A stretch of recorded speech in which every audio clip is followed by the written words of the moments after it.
नितिन नबीन आज बीजेपी के राष्ट्रीय कार्यकारी अध्यक्ष का पदभार संभालेंगे और पटना से दिल्ली आ रहे हैं नितिन नबीन। इस वक्त की जो जानकारी मिल रही है, पटना से रवाना हो गए हैं, दिल्ली आ रहे हैं। दिल्ली में जबरदस्त स्वागत की तैयारियां चल रही हैं नितिन नबीन के लिए।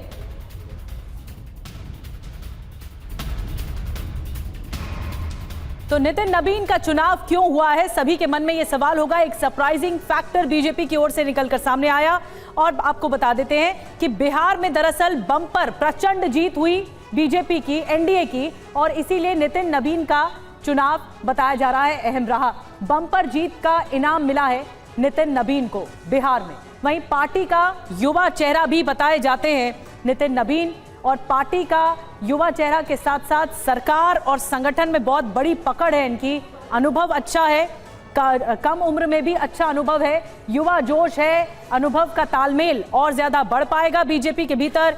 ये एक तरह से ऑब्जेक्टिव रहा होगा और इसीलिए नितिन नबीन का चुनाव अहम है। आम कार्यकर्ताओं का भी मनोबल बढ़ेगा नितिन नबीन के चुनाव की वजह से भी, और ये एक बहुत बड़ी सोची समझी स्ट्रैटेजी है बीजेपी की। बीजेपी को नेतृत्व डिसेंट्रलाइज इनका रहे बीजेपी का, ये भी एक तरह से मंशा होगी। आपको कुछ और डिटेल बताते हैं नितिन नबीन के बारे में, क्योंकि डिसेंट्रलाइज्ड अगर बीजेपी की मंशा है कि कार्यकर्ताओं के बीच में एक ऐसी पकड़ बनाई जा सके जो डिसेंट्रलाइज्ड हो, तो ऐसे में इनका चुनाव बहुत अहम हो जाता है। और आइए अब कुछ और आपको इंफॉर्मेशन देते हैं। सरकार संगठन में अच्छा अनुभव रखते हैं नितिन नबीन, अनुभव का तालमेल अच्छा है, और कुछ और जानकारियां आपको बताते हैं। कार्यकर्ताओं के बीच में एक तरह से मनोबल बढ़ाने की कोशिश है। ये देखिए, मोदी शाह की पसंद पर आरएसएस की मुहर है सबसे पहले, ये बड़ी बात है। और कैसे मुहर लगी नितिन नबीन के नाम पर, यह हम आपको बता रहे हैं। नेतृत्व में पीढ़ीगत बदलाव की कोशिश हुई है, पार्टी की जाति निरपेक्ष छवि मजबूत हुई है। हमारे साथ हमारे सहयोगी आनंद प्रकाश पांडे जुड़ रहे हैं दिल्ली बीजेपी ऑफिस से, और हमारे साथ आमोद राय भी जुड़ रहे हैं दिल्ली बीजेपी ऑफिस से। रूपेश कुमार हमारे साथ पटना से जुड़ रहे हैं। अवधेश कुमार जी हमारे साथ जुड़ रहे हैं वरिष्ठ पत्रकार के तौर पर। हर्षवर्धन त्रिपाठी जी हमारे साथ जुड़ रहे हैं वरिष्ठ पत्रकार के तौर पर, और साथ ही साथ कुमार विक्रांत भी हमें ज्वाइन कर रहे हैं कुछ ही देर में। आनंद, सबसे पहले मैं आपके पास आ रही हूँ। एक बड़ा फैसला है, सरप्राइजिंग फैक्टर देखने को मिला नितिन नबीन के नाम के साथ, लेकिन इनका चुनाव क्यों और कैसी तैयारियां चल रही हैं उनके स्वागत के लिए, ये भी जरूर बताइए।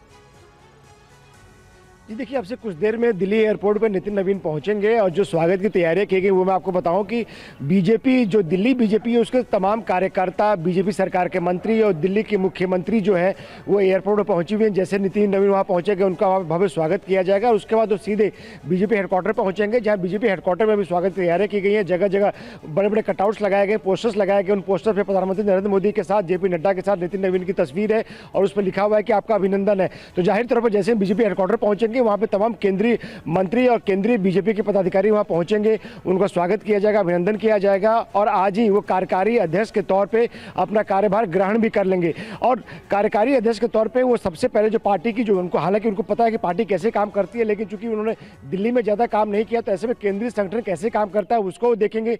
रोजमर्रा के काम का जो अभी से करना शुरू कर देंगे। बीजेपी के अभी जो राष्ट्रीय अध्यक्ष जेपी नड्डा को वो असिस्ट करेंगे, और साथ ही साथ उनके मार्गदर्शन में वो आगे काम करते रहेंगे। यानी कि एक तरह से देखा जाए तो नितिन नबीन जी ही अब पार्टी के अध्यक्ष के तौर पर उनको ग्रूम किया जा रहा है, और ये बताया जा रहा है कि हर मास के बाद या फिर बंगाल चुनाव के बाद उनको राष्ट्रीय अध्यक्ष के तौर पर औपचारिक तौर पर चुन लिया जाएगा। आपको याद होगा कि जब केंद्रीय मंत्री बनाया गया था अमित शाह को, तो जेपी नड्डा को भी 17 जून 2019 में कार्यकारी अध्यक्ष बनाया गया था। हालांकि तब पार्टी के संविधान में ऐसा कोई कार्यकारी अध्यक्ष का प्रावधान नहीं है, लेकिन तब ये पद सृजित किया गया था और जेपी नड्डा को कार्यकारी अध्यक्ष बनाया गया था।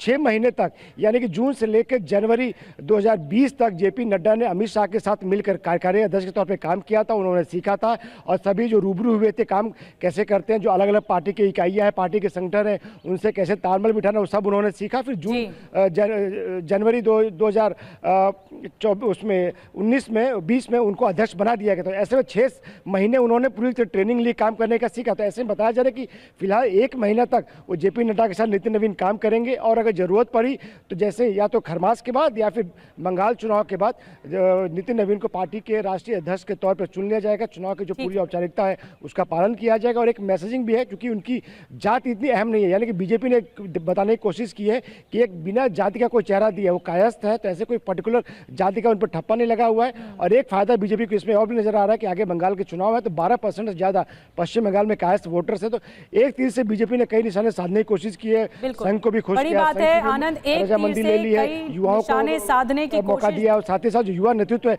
उसको कैसे आगे बढ़ाना है, आगे की पीढ़ी को कैसे कमान देनी है, वो सब एक फैसले से बीजेपी और संघ ने साध लिया है। बिल्कुल, एक तीर से कई निशाने साधने की कोशिश बीजेपी की ओर से की गई है। नितिन नवीन के चेहरे के रूप में कार्यकारी अध्यक्ष के तौर पर आज आगे अपना पदभार संभालेंगे। लेकिन बड़ी बात क्या है आमोद, इसमें फैक्टर्स क्या क्या रहे? क्या बंगाल चुनाव है ये फैक्टर रहा बीजेपी के लिए? तो एक ऐसा चेहरा जो कार्य कुशलता में अहम रहे, संगठन में मजबूत रहे, पब्लिक कनेक्ट जिसका जबरदस्त रहे, ये फैक्टर रहा, या फिर बिहार की प्रचंड जीत का फैक्टर रहा? देखिए निधि, सबसे महत्वपूर्ण बात है कि नितिन नवीन एक जमीनी कार्यकर्ता हैं और बहुत ही सुलझे हुए कार्यकर्ता हैं, विनम्र हैं और सबके लिए उपलब्ध हैं। ये तो सब जानते हैं, ये बहुत जगजाहिर चीज़ है और बहुत ही जूनियर एक नेता को बीजेपी ने इस बार अपना सबसे महत्वपूर्ण और सर्वोच्च पद दिया है। लेकिन इसके पीछे जो मुख्य कारण है उसमें महत्वपूर्ण ये है कि बीजेपी इस बात को जानती है कि जनरेशनल शिफ्ट का वक्त आ गया है, अब नए चेहरों को आगे लाने की जरूरत है। आरएसएस बार बार इस बात को उठाता रहा कि जनरेशनल शिफ्ट का वक्त है, नए चेहरों को मौका दीजिए, जमीन पर कार्यकर्ताओं को नेता बनाइए और राज्यों में उनको इंडिपेंडेंट हैंडलिंग के लिए पूरा मौका भी दिया जाना चाहिए। तो एक तो पहला बात ये कि जनरेशनल शिफ्ट की ये शुरुआत मानिए इसको, और उसके साथ ही एक अभी संघ की ये भी एक कोशिश थी कि अभी पूरे देश में जनगणना शुरू होने वाला है, जनगणना के साथ ही जातीय जनगणना भी होने वाला है। वैसे में एक ऐसे अध्यक्ष का चुनाव होना चाहिए जो एक कास्ट फैक्टर हमेशा देखा जाता है, तो उस कास्ट फैक्टर से बाहर का चेहरा हो, जिसके ऊपर कोई जातीय ठप्पा ना हो, उस तरह का एक चेहरा होना चाहिए। तो कास्ट न्यूट्रल एक कैंडिडेट की तलाश थी बीजेपी को। और दूसरा, एक नितिन नवीन जो है, जहां एक तरफ सरकार में काम करने के लिए काफ़ी कुशल है, वहीं संगठन का भी काम का अनुभव है उनको। उनके पिताजी का इस पार्टी से जुड़ाव बहुत पुराना है, संघ से जुड़ाव बहुत पुराना है। वैसे में एक ये भी कोशिश हुई है पार्टी की तरफ से कि दिल्ली के सत्ता से दूर, दिल्ली के गलियारों से दूर एक जमीनी कार्यकर्ता को लाकर दिल्ली बैठाया जाए, जिससे ये संदेश जाए पूरी पार्टी में और पार्टी काडर में कि कोई भी आदमी किसी भी पद पर बिठाया जा सकता है। बीजेपी बार बार ये कोशिश करती रही है और इस तहत कई बार पहले भी फैसले लिए गए हैं। लेकिन इस बार का जो फैसला है और भी महत्वपूर्ण इसलिए हो जाता है कि पटना से एक आदमी को दिल्ली लाकर इसलिए बिठाया जाता है कि वो एक कास्ट न्यूट्रल फेस है, वो युवा चेहरा है और उसको दिल्ली में परिक्रमा की आदत नहीं है, वो अपने काम जो दिया जाता है वो काम करता रहता है। तो ये कई ऐसे फैक्टर हैं। इसके साथ ही जो दिल्ली में जो बड़े नेता हैं या जो केंद्रीय नेतृत्व के बड़े नेता हैं, उनके साथ अभी काम बीजेपी का क्या है, बीजेपी अध्यक्ष का क्या है कि बीजेपी के अध्यक्ष का मुख्य काम समन्वय है।